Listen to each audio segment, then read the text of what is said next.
दशा माता या संपदा माता के डोरे लेने की विधि। संपदा माता की पूजन सामग्री: कंकु, चावल, पैसे, सुपारी, नाड़ा, उमी के दाने, हल्दी, पानी का लोटा, 1 कटोरी गेहूं, कच्चे सूत का 16 तार का हल्दी से रंगा हुआ 16 गांठ लगाकर डोरा बनाएं। दशा माता की पूजन विधि। दशा माता का डोरा होली के दूसरे दिन अर्थात चैत्र कृष्ण पक्ष प्रतिपक्ष के दिन से लिया जाता है तथा वैशाख कृष्ण पक्ष के किसी शुभ मुहूर्त में खोला जाता है। कच्चे सूत का 16 तार का डोरा जो जलती होली की छल दिखाकर लेते हैं, उसमें 16 गांठ लगा देनी चाहिए। फिर उसे हल्दी में रंग देना चाहिए। एक पटिये पर जल भरा लोटा रखकर उस पर रोली से सातिया बना लें। तत्पश्चात चावल चढ़ाना चाहिए। फिर 16 दाने जौ के हाथ में लेकर दशा माता की कहानी सुनना चाहिए। कथा सुने जब तक इस डोरे को गले में पहने, उसके बाद में उतार दें। एक पुड़िया में रखकर बैसाख में आखा तीज पर या फिर शीतला सप्तमी के दिन यह डोरा खोल देना चाहिए। बाद में डोरा बड़ के पेड़ के यहाँ चढ़ा देवे व पूजा कर ले। दशा माता की कहानी। एक नल राजा था, उसकी दमयंती नामक रानी थी। नल राजा के राज्य में अनेकों गांव और शहर लगे हुए थे। एक दिन एक बुढ़िया राजा के महल के नीचे दशा माता का डोरा बांट रही थी, जिसे लेने के लिए बहुत भीड़ लगी हुई थी। रानी ने भीड़ देखकर दासी से कहा, किस बात की इतनी भीड़ हो रही है? दासी ने पता लगाकर रानी को बताया कि एक माई कच्चे सूत का 16 तार का 16 गांठ का हल्दी से रंगा हुआ दशा माता का डोरा बांट रही है। इसकी पूजा करके 16 जौ के दाने हाथ में लेकर तथा दशा माता की कहानी सुनकर अपने गले में पहनना है, उससे धन दौलत बहुत बढ़ती है। यह बात सुनकर रानी ने माई से दशा माता का डोरा मांग लिया और पूजा करके तथा कहानी सुनकर अपने गले में पहन लिया। एक दिन राजा ने जब रानी के गले में हीरे जवाहरात के हार के साथ उस डोरे को बंधा हुआ देखा तो रानी से पूछा कि यह किस बात का डोरा तुमने पहन रखा है? रानी ने कहा, दशा माता का डोरा है, इससे धन लक्ष्मी बढ़ती है। यह सुनकर राजा ने कहा, हमारे यहाँ किस बात की कमी है? खजाने हीरे मोतियों से भरे पड़े हैं। यह कहकर राजा ने रानी के गले से उस डोरे को उतारकर फेंक दिया। रानी बोली, राजन, ये आपने ठीक नहीं किया। उसी रात को राजा को स्वप्न में एक स्त्री बोली, राजा, मैं यहाँ से जा रही हूँ। दूसरी स्त्री बोली, राजा, मैं तेरे घर आ रही हूँ। इसी प्रकार 10-15 दिन हो गए। राजन को रोज यही स्वप्न आता। वह उदास रहने लगा। एक दिन रानी ने उदासी का कारण पूछा तो राजा ने स्वप्न की बात बता दी। तब रानी ने राजा से उन दोनों स्त्रियों के नाम पूछने को कहा। दूसरे दिन राजा ने स्वप्न में उन स्त्रियों से उनके नाम पूछे तो जाने वाली स्त्री ने अपना नाम संपदा अर्थात लक्ष्मी बताया और आने वाली स्त्री ने अपना नाम आपदा बताया। दूसरे दिन राजा ने देखा संपदा अर्थात लक्ष्मी के जाने से उसका सब धन राख हो गया है। दास दासी सब चले गए। सोने की झाड़ी मिट्टी की हो गई। यह देखकर राजा रानी को बहुत दुख हुआ। वे इतने निर्धन हो गए कि उनके पास खाने तक को न रहा।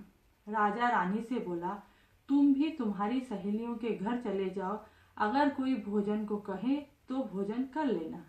रानी अपनी सहेलियों के यहाँ गई। सबने बातचीत तो अच्छे से की पर किसी ने भोजन नहीं कराया।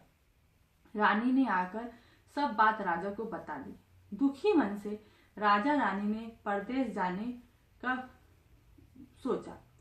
घर पर एक ब्राह्मण की बेटी को छोड़ गए जो घर में दिया लगा दे, पानी भरना, झाड़ू लगा देना। आगे गए तो राजा रानी को भूख लगी।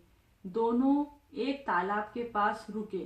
तब राजा ने रानी को एक तीतर लाकर दिया और कहा, उसे पका लो, मैं अभी आता हूँ।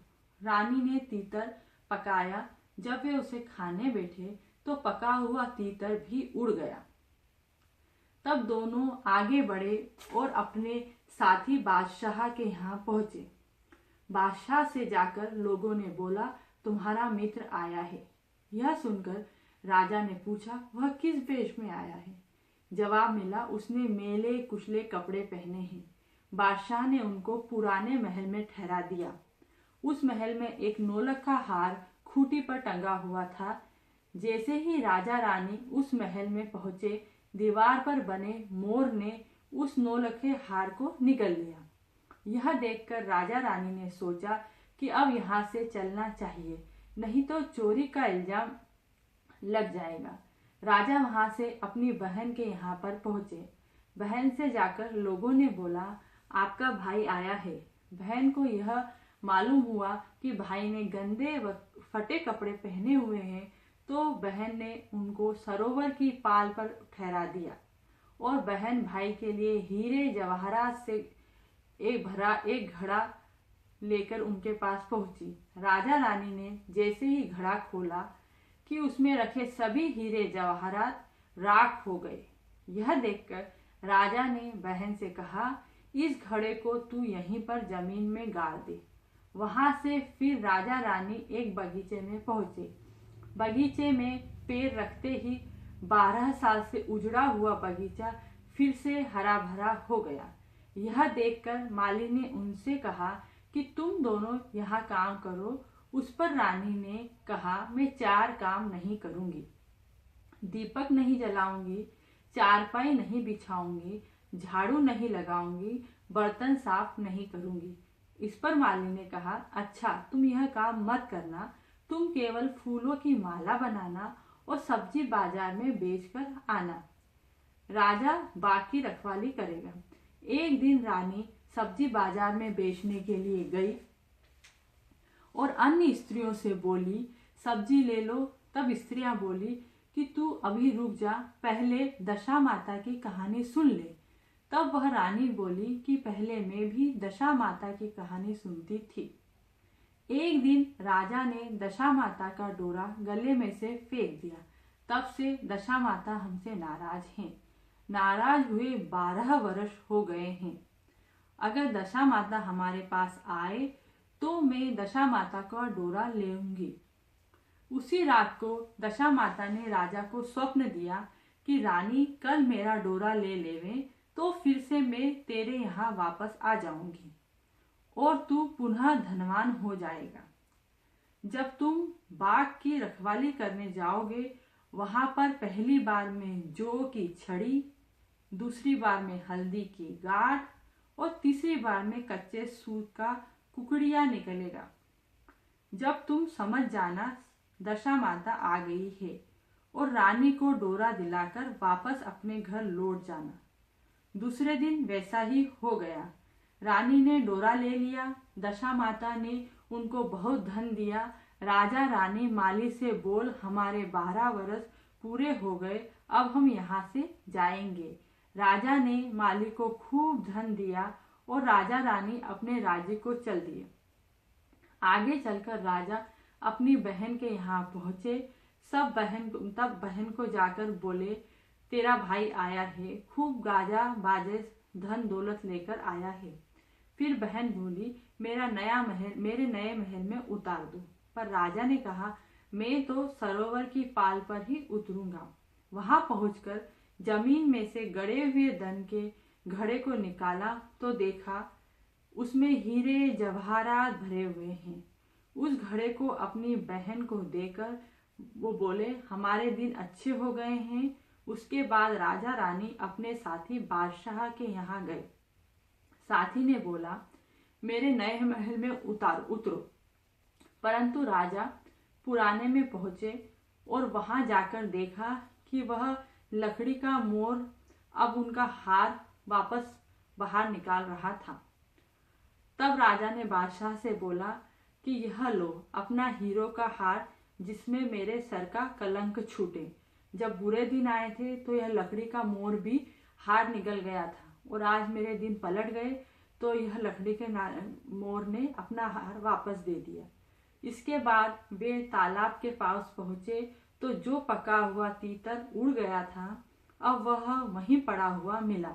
उसके बाद वे अपने महल में पहुंचे तो देखा कि जो धन राख हो गया था वह पहले जैसा हो गया।